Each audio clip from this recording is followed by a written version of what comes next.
On the phone with me right now, we've been talking on and off about the Remo comfort sound technology. Remo drums, you can learn more about them if you go over to remo.com. But I have a fellow on the phone with me right now, a gentleman by the name of George Thompson. He's the Director of Performing Arts at Terry. Have you ever heard of Terry? You can look them up too, TERINC.org. They're an organization that works with young people, I think adults too, on the autism spectrum. George, how are you, sir? Can you hear me now? George? Uh-oh, did I lose you? George. Yes. There you are. Hello, sir. Hi, how are you? I am fine. Okay, so now Remo drums, this is something that you're using about over there at Terry, which is you deal with individuals with autism and other developmental and learning disabilities. You've been around for a while. When did you become aware, first of all, of what Remo was doing? And tell me a little bit of how you're using that in your program.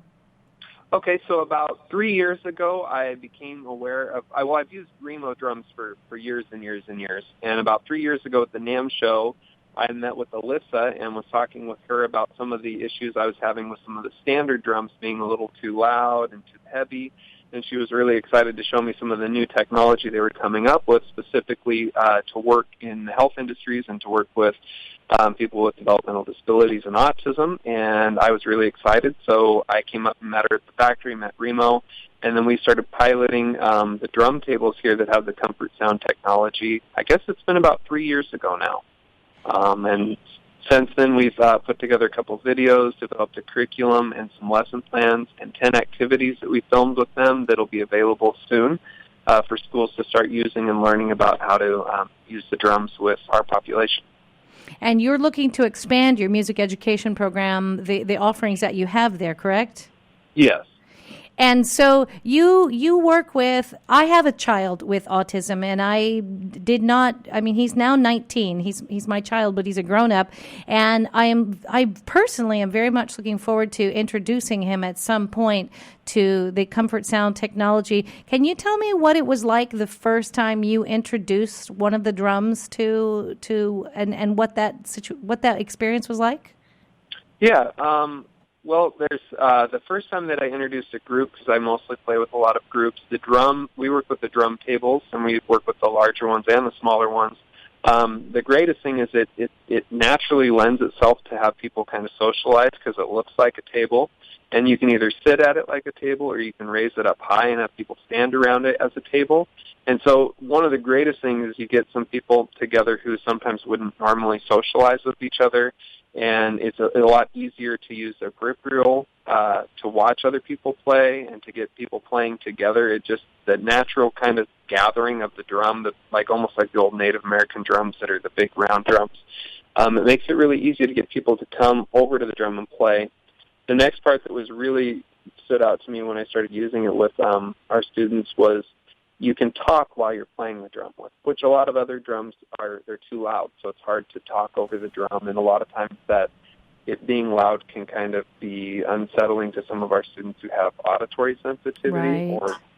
So it was really neat to see that we could actually all play the drum together and still talk, and some of our guys who like some of the kinesthetic feedback when they hit something really hard could get that feedback without it becoming overly loud. Now, and all different, you work with people of all different ages with your program. Yeah, with all different ages. Now, you personally, what did you notice? What was when you touched the drums? Because as someone who's involved, with their music program, how did that feel for you? Someone who's more neurologically typical, what was your response to the drum? The first thing that stood out to me was what he's done is he's eliminated a lot of the overtones of the drum, so you get the big core fundamental frequency of the drum. So as a musician, when I heard the drum the first time and you hit it, and then there's a moment and the tone of the drum settles in, is that you can literally feel the tone of the drum on your body when you're standing next to it or if you put your hand over it. And then the quality of the sound is just such a deep, rich vibration. It's just a different experience than playing other drums. Now, as a musician, what was your instrument when you first started? When I first started, I actually started on the tuba, and then moved to trumpet, and then now I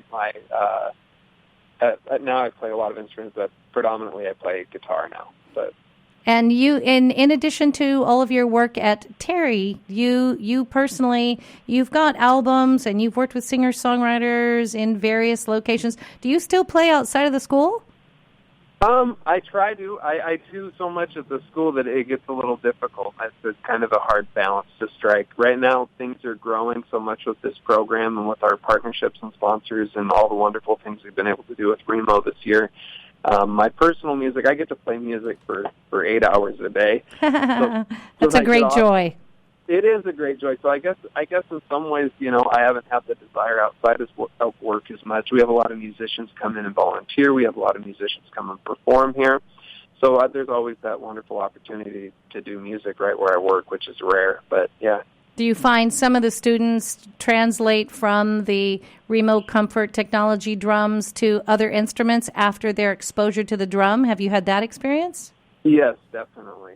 There's some really remarkable progress that we've been able to see, and a lot of it being on getting some people to participate and also getting some of our staff to participate. I know some people are usually surprised by this, but unfortunately in the general community, music's become kind of foreign. Not as many people seem to play as much anymore.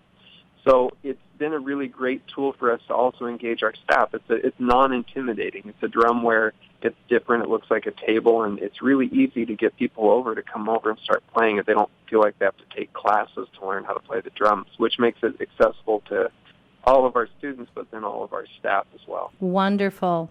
Wonderful. Yeah. Well, George, thank you for taking a moment to talk to us. I know we're going to speak in just a little bit to Terry Weinard there of Terry. To our listener, if you're listening right now and you'd like to learn a little bit more about Remo and the Comfort Technology drums, you can go to remo.com. And Terry, which is an incredible school and an organization, you're in Oceanside, aren't you?